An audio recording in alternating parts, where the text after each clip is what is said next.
sir. Good afternoon. Good afternoon. કેમ છો sir? Good afternoon, sir. બહુ મજામાં. નમ્રતા આપણામાં લેક્ચર આવે એટલે સર બહુ મજામાં જ હોય. હા, સાચી વાત જ છે.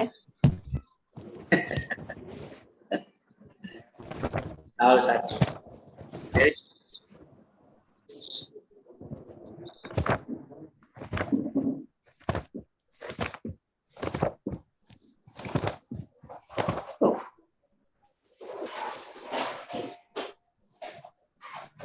ઘૂંઘરું પહેરીને નાચી રહ્યું એવું લાગી.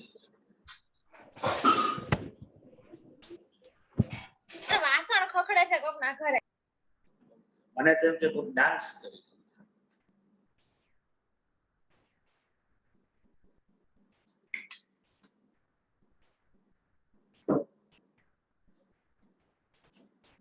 Sorry, sir. Mic on. મોજ કર.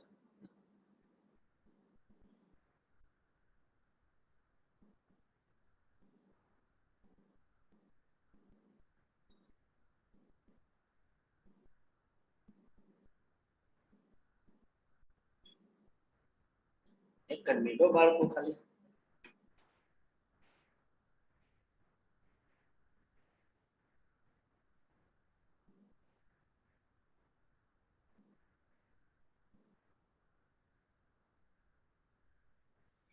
સર તમારું ફેસ તો સરખું દેખાતું નથી. સર તમે મ્યુટ છો એમને બોલો. છો તમે.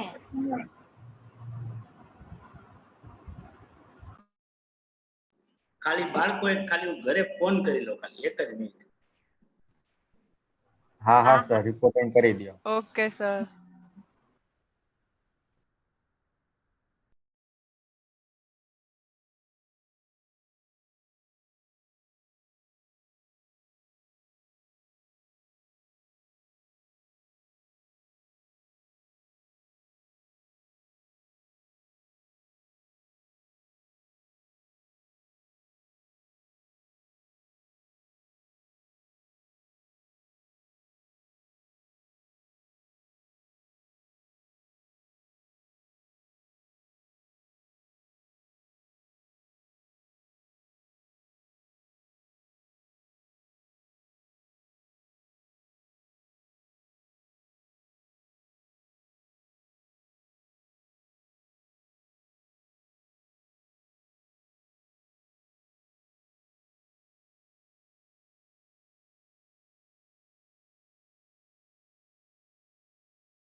તો ગુડ આફ્ટરનૂન બાળકો પાછું.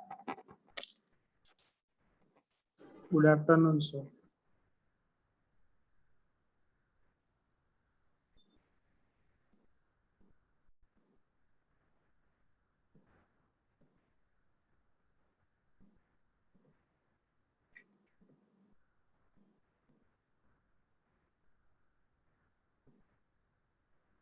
આપણે કાલે ક્વેશ્ચન નંબર 1 2 ડિસ્કસ કરી લીધા હતા થિયરી ના અંદર જે આપણે જોયું હતું એ 1 to 23. બરાબર ને? હા. તો ડિફરન્શિયલ પોઈન્ટ મેથડ થી આપણે સેગ્રીગેશન જે છે એ કરવાનું છે. તો સ્ટાર્ટ કરીએ question number 1 because of units આપ્યા છે એટલે વેરિયેબલ કોસ્ટ જે છે એ પણ આપણને પર યુનિટ જ મળશે. અને કઈ રીતે મળશે તો કે difference in cost divided by difference in units. Variable cost પર યુનિટ શું થશે તો 19,400 રૂપિયા હતા ને ભાઈ, માઈનસ 16 14,600 19,400 માઇનસ 14,600. 800 યુનિટ હા સર. Minus 800 units. તો વેરિયેબલ કોસ્ટ પર યુનિટ ઇઝ ઇક્વલ ટુ 4800 રૂપિયા divided by 400 units. Cost per unit થશે 12 rupees. જો વેરિયેબલ કોસ્ટ 12 rupees મળી તો ફિક્સ્ડ કોસ્ટ ગોતવું બહુ જ સહેલું. એના માટે ટોટલ કોસ્ટ કોઈ પણ લેવલની લઈ લેવાની, એમાંથી લેસ કરવાનું ટોટલ વેરિયેબલ કોસ્ટ. હું પેલી જે લઈ રહ્યો છું બાળકો 14,600 વાળું જે છે એ તમે 19,400 વાળું લઈને પણ કરી શકો છો, પણ 14,600 ની કોસ્ટ 800 યુનિટ ની છે. જો 19,400 લેતા હો તો 1200 યુનિટ્સ લેવા પડે તમારે, અને એક યુનિટના 12 રૂપિયા.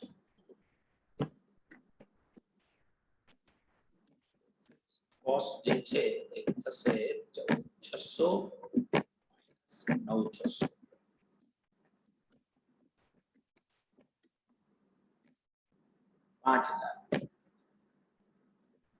બરાબર બાળકો? હા સર. યસ.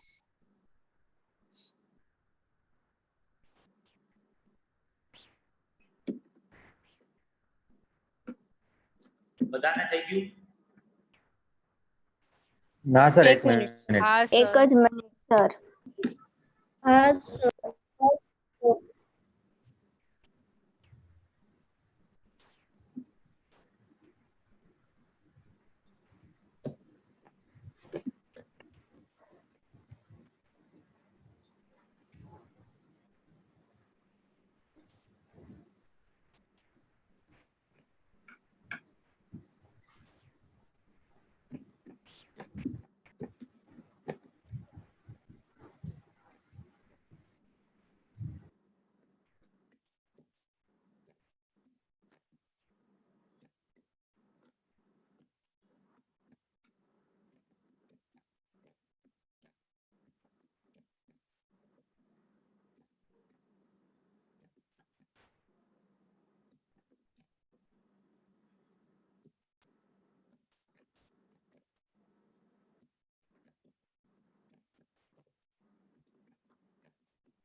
હવે હાઈ એન્ડ લો પોઈન્ટ વાળો સેકન્ડ ક્વેશ્ચન છે, જે પણ આપણે ગઈકાલે સમજ્યા હતા.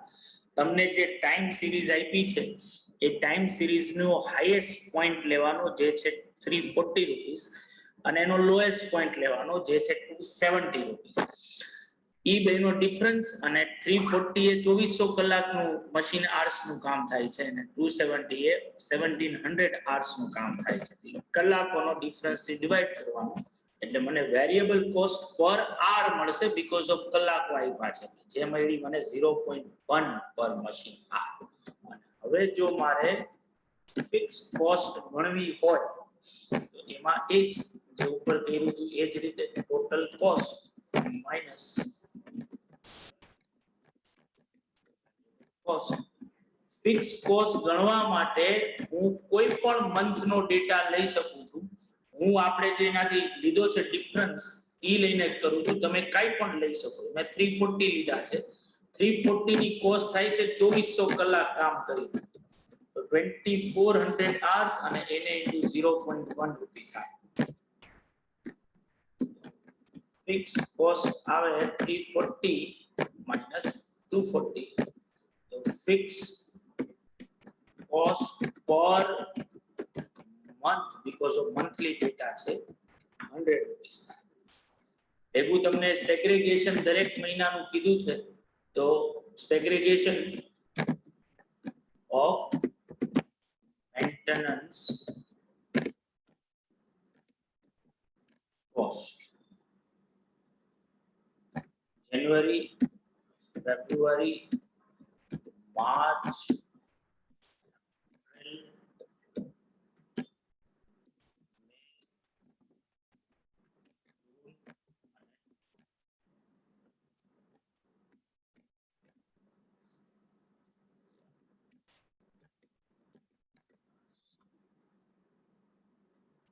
બરાબર છે ને બાળકો? બધાને ક્લિયર ભાઈ આવે છે? હા હા સર. સર.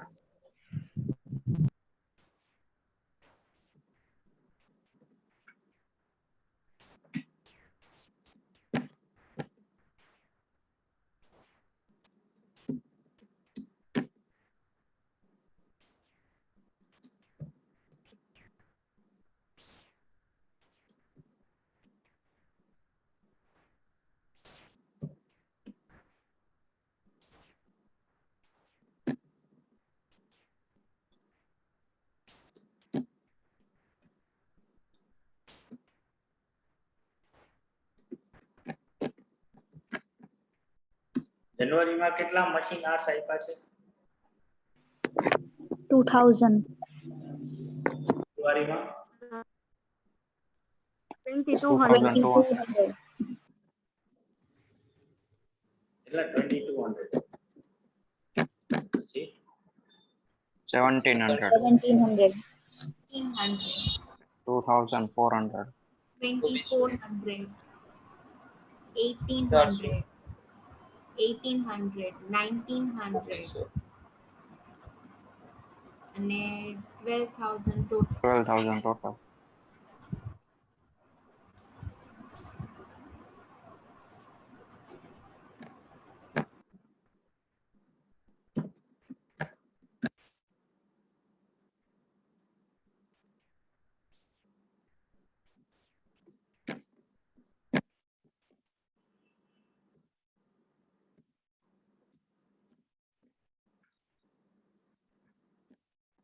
થાય 20, 70, 40,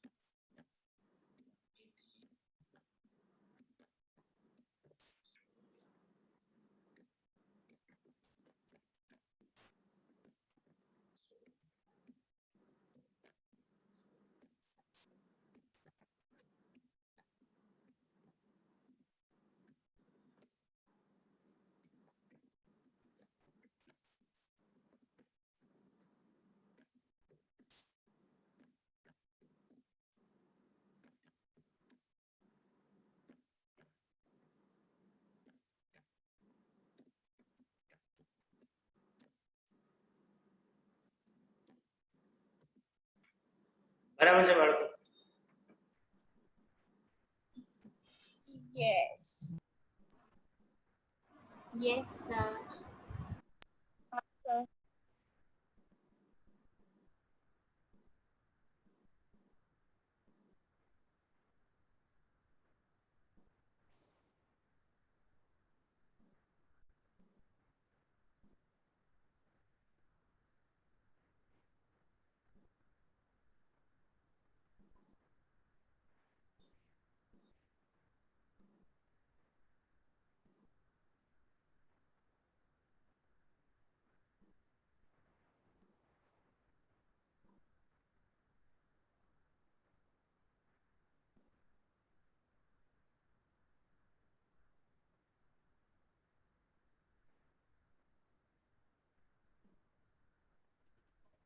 ડન સર. બાકી છે સર, એક જ મિનિટ. કઈ વાંધો નહીં.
Done sir.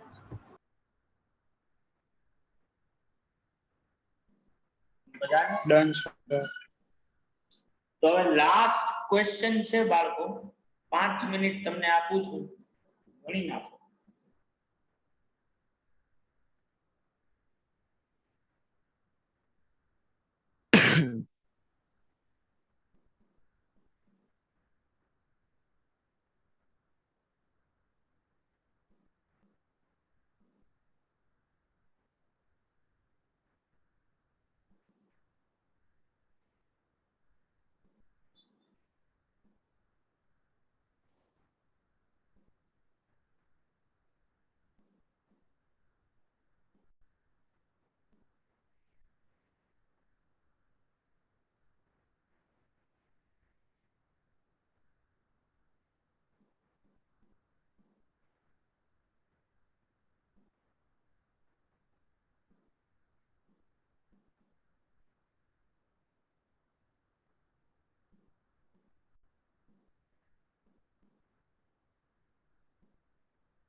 Hello.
Done sir.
થઈ ગયો બાળકો? Yes, હા sir. Sir thank you.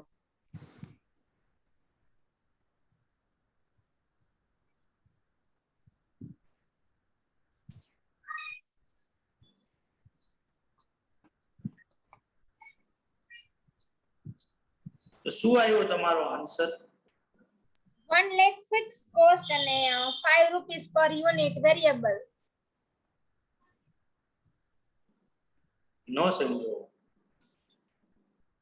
Sir, variable cost 5 per unit અને fixed cost 1 lakh. બરાબર, આપણે ડિસ્કસ કર્યું હતું ને કાલે 5 રૂપીસ પર હા, હા. 5 અને 1 lakhs. બરાબર, 5 રૂપીસ વેરિયેબલ કોસ્ટ આવશે અને ફિક્સ કોસ્ટ 1 લાખ ની આવે પણ પર ક્વાર્ટર આવે. બરાબર, આપણે અહીંયા કોઈ પિરિયડ રિલેટેડ કીધું નથી. બરાબર છે, એટલે આપણે સેફર સાઈડ માટે શું કરશું કે 1 લાખ રૂપીસ પર ક્વાર્ટર એવું લખી નાખશું અને ટોટલ ફિક્સ કોસ્ટ પર એનમ 4 લાખ રૂપીસ એવું લખી નાખશું. આપણને પિરિયડ કીધો નથી કે એક ક્વાર્ટરની ફિક્સ કોસ્ટ ગોતવાની છે કે એક વર્ષની ફિક્સ કોસ્ટ. એક વર્ષની ફિક્સ કોસ્ટ જો દરેક ક્વાર્ટરમાં 1 લાખ થાય તો આખા વર્ષની ફિક્સ કોસ્ટ 4 લાખ રૂપિયાની આવે. એટલે ઈ સેફર સાઈડ માટે આન્સરમાં ભેગું લખી નાખશું. બરાબર છે ને? Yes, હા sir. સર. બધાને અહીંયા સુધી થઈ ગયું બાળકો?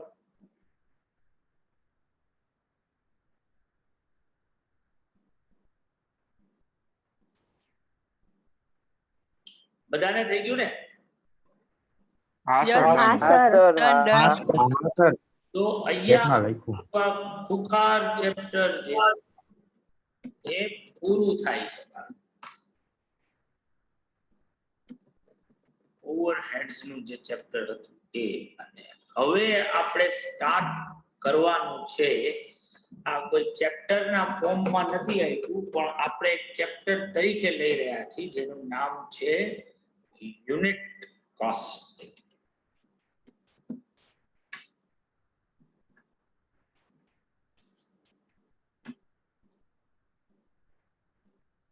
પેલા હું આને કરી નાખું ક્લોઝ.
તો આપણા ફર્સ્ટ ચેપ્ટર જ્યારે આપણે કર્યું હતું ને બાળકો, બેઝિક કોસ્ટ કન્સેપ્ટ, ત્યારે મેં તમને એક સિમ્પલ કોસ્ટ શીટ લખાવેલી તો તમને યાદ હોય.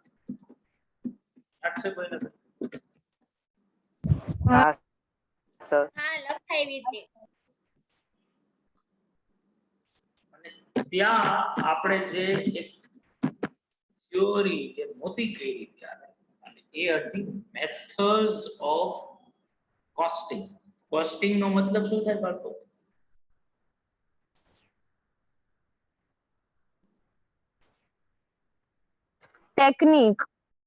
Technique of ascertaining the cost. Technique for ascertainment of cost. Cost ને ગણવાની મેથડ ને આપણે શું કહીએ છીએ? કોસ્ટિંગ. બરાબર છે બાળકો? તો હા, Yes sir. sir. ઉપર બે ટાઈપના બિઝનેસીસ હોય. એક તો કાં તો તમે ટેન્જિબલ ગુડ્સ માં ડીલ કરતા હોય એટલે કે ગુડ્સ મેન્યુફેક્ચરર હો, ઓર તમે સર્વિસ પ્રોવાઇડર. આ પણ સાચું કે નહીં?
તો જો તમે ગુડ્સ મેન્યુફેક્ચરર હો ને બાળકો, અને તમે એવા ગુડ્સમાં ડીલ કરતા હો કે જે એક સિંગલ ઓપરેશનમાં થી કે સિંગલ પ્રોસેસમાંથી બનીને તૈયાર થઈ જાય છે, એક જ અપ ટુ એન્ડ સીધું તૈયાર થઈ જ જાય, કઈ બીજી માથાકૂટ એમાં છે નહીં, તો એવા ગુડ્સનું કોસ્ટ ડિટર્મિનેશન કરવાની ટેકનિકને આપણે યુનિટ કોસ્ટિંગ જે છે એ કહીએ છીએ.